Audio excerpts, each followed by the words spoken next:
If you like my video, please subscribe my channel English with Asad Iqbal and press the bell icon button.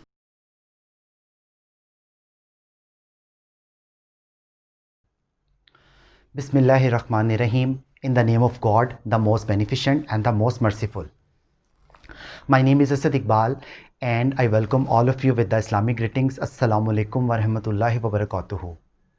In this video, we are going to study how to use the structure of had better correctly in a sentence. इस video में हम सीखेंगे कि किस तरह से हम had better का सही इस्तेमाल कर सकते हैं। उर्दू में भी मैं सिखाऊंगा और इंग्लिश में भी। सबसे पहले हम बात करते हैं had better के स्ट्रक्चर को उर्दू में समझने की। मतलब उर्दू में इसकी आइडेंटिफिकेशन क्या होगी, शनाख्त क्या होगी। तो जहन में रखिएगा, उर्दू में इसका मतलब होता है नसीहत करना। हैड बेटर का उर्दू में मतलब क्या होता है? हैड बेटर का उर्दू में मतलब होता है नसीहत करना। किस चीज़ की? किसी काम को करने और या ना करने के लिए नसीहत करना। तो सिंपल अपने जहन में ये बात रखिए, हैड बेटर का उर्दू में मतलब ये होता है किसी काम को करने या ना करने के लिए नसीहत करना। अब हमें कैसे पता चलेगा? तो आपको इस तरह से सेंटेंस आ सकता है, आपके लिए बेहतर है कि झूठ ना बोलो, आपके लिए मुनासिब था कि सच बोलो, आपकी भलाई इसी में है कि अपना काम ईमानदारी से करो। तो इन तीन सेंटेंसेस में आपने नोटिस किया, मैंने रिपीट किया, मैंने कहा कि आपके लिए अच्छा है, आपके लिए बेहतर होगा, आपके लिए मुनासिब था, आपकी भलाई इसी में है। तो इन तमाम एक्सप्रेशन से आप उर्दू में शनाख्त कर सकते हो, आइडेंटिफाई कर सकते हो कि आपने यहाँ पर हैड बेटर लगाना है। तो हैड बेटर का मतलब होता है नसीहत करना किसी काम को करने या ना करने की। Now move towards English. So first of all you must be clear that had better is a modal verb. Had better is a modal verb. Here's a question. What does modal verb mean? So modal verb is a type of a verb. Modal verb is a type of a verb that is used to show different things. Number one, like suggestion. Number two, order. Number three, advise. And number four, request, etc. So let me explain one thing, that had better is a modal verb because it is a modal verb is a type of a verb that is used to show different things like suggestion, like order, like advice, like request, like possibility, etc. What are the examples of modal verbs? Number one, will, would, can, could, may, might, have to, has to, had to, had better, would rather. These are all examples of modal verb.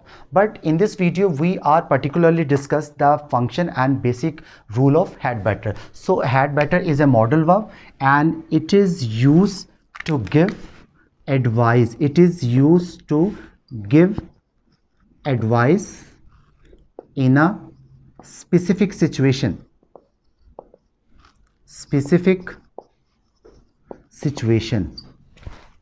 Okay, so had better is a strong expression because it is used to give advice in a specific situation. For example, if it is raining and someone wants to go outside and you want to stop him, so you would say that you had better not go outside because it is raining.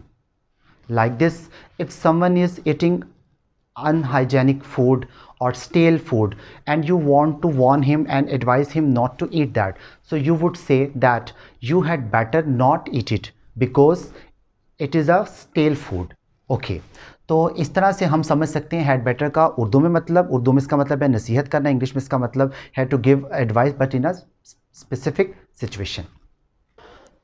अब हम इसके कुछ examples की बात करते हैं ताकि आपको प्रैक्टिकली ये समझ आ जाए। मैंने लिखे हैं दो सेंटेंसेस, आपके लिए अच्छा होगा कि झूठ ना बोलो, और दूसरा सेंटेंस मैंने लिखा है आपकी भलाई इसी में है कि काम ईमानदारी से करो। अच्छा, अब इसमें पहली चीज़ क्या है? आपके लिए अच्छा होगा, इससे आप आइडिया लोगे, और आपकी भलाई इसी में है। तो ये दो जो एक्सप्रेशन है उर्दू में ये आपको बताएंगे कि यहाँ आपने हैड बेटर का स्ट्रक्चर यूज़ करना है। तो इसको हम ट्रांसलेट करते हैं, आपके लिए अच्छा होगा कि झूठ ना बोलो, यू हैड बेटर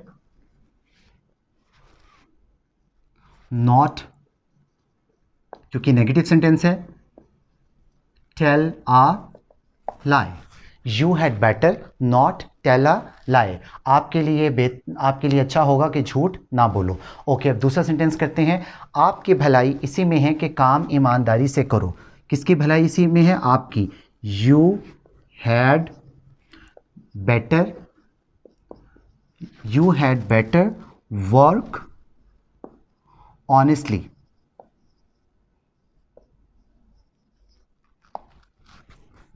अब यहाँ पर आप लोगों ने एक दो बातें समझनी है, वो ये उर्दू में लिखा हुआ है कि आपके लिए अच्छा होगा, या आपकी भलाई इसी में है, या आपकी भलाई इसी में थी। चाहे ये फ़िक्रा प्रेजेंट में आए उर्दू में, पास मतलब फ्यूचर में आए या पास में, आपने इसको सिर्फ इसी स्ट्रक्चर से मॉडिफाई करना है। आप ये नहीं कह सकते हो, जैसे यहाँ पे फ्यूचर सेंस है कि will have better, shall have better, ना ही आप इसको प्रेजेंट में कन्वर्ट कर सकते हो जैसे कि has better, have better. That would be wrong expression, ठीक है। तो आपको क्या यूज़ करना है? सिंपल हैड बेटर यूज़ करना है, whether it is your sentence is in present tense और फ्यूचर टेंस और पास्ट टेंस। तो इन दोनों फिक्रों का मतलब यही आपको समझाने का ये है कि आपने सिंपल हैड बेटर को यूज़ करना है। And number 2, had better is followed by infinitive without to. यहाँ यानी हैड बेटर के बाद आपने वर्ब की फर्स्ट फॉर्म लगानी है, जिससे बेस फॉर्म भी इंग्लिश में कहते हैं, और इससे पहले टू नहीं लगाना, क्योंकि अगर आप टू लगाओगे तो ये इन्फिनेटिव बन जाएगा। हमने इसे इन्फिनेटिव नहीं बनाना, बल्कि बेयर इन्फिनेटिव बनाना है। और अगर आपने स्ट्रक्चर को नेगेटिव करना तो आप हैड बेटर के बाद क्या लगाओगे? नॉट लगाओगे। अब हम बात करेंगे इसके प्रॉपर सिंटेक्स की। अब हम इसके सिंटेक्स यानी इसकी फॉर्मेशन को समझते हैं कि अगर हम हैड बेटर को इस्तेमाल करना चाहते हैं अपने फ़िक्रे में तो हमें क्या करना होगा। तो सबसे पहले आपको क्या करना होगा? If you want to make your sentence affirmative, मतलब अगर आप सिंपल सेंटेंस बनाना चाहते हो तो आपको सबसे पहले सब्जेक्ट लिखना है, फिर हैड बेटर, फिर वर्ब की फर्स्ट फॉर्म और फिर object. This formation will give you the idea of affirmative sentence. ये आपका सिंपल सेंटेंस है। Affirmative sentence is also called simple sentence. Okay, अगर आप अपने फ़िक्रे को नेगेटिव करना चाहते हो, मतलब हैड बेटर का नेगेटिव यूज़ करना चाहते हो, तो आपको सिंपल क्या करना है? सबसे पहले आपको सब्जेक्ट लगाना है, फिर हैड बेटर लगाना है, फिर नॉट लगाना है, फिर वर्ब की फर्स्ट फॉर्म और फिर object. This is called your negative sentence. अगर आप चाहते हो कि इसी फॉर्मेशन को आप सवालिया बनाओ, मतलब इंट्रोगेटिव सेंस दो, तो आप कैसे यूज़ करोगे? हैड पहले लगाओगे, फिर सब्जेक्ट लगाओगे, फिर बेटर लगाओगे, फिर वर्ब की फर्स्ट फॉर्म, फिर ऑब्जेक्ट, फिर साइन ऑफ इंट्रोगेशन। तो this formation is called interrogative sentence. This formation is called affirmative sentence. This formation is called negative sentence, and this formation is called interrogative sentence.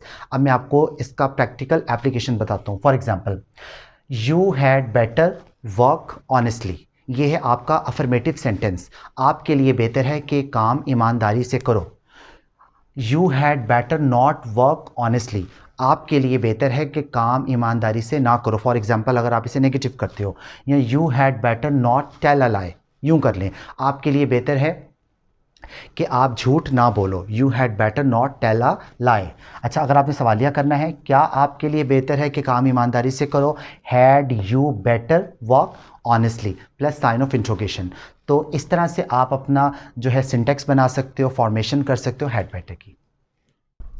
If you like my video, please subscribe my channel English with Asad Iqbal and press the bell icon button.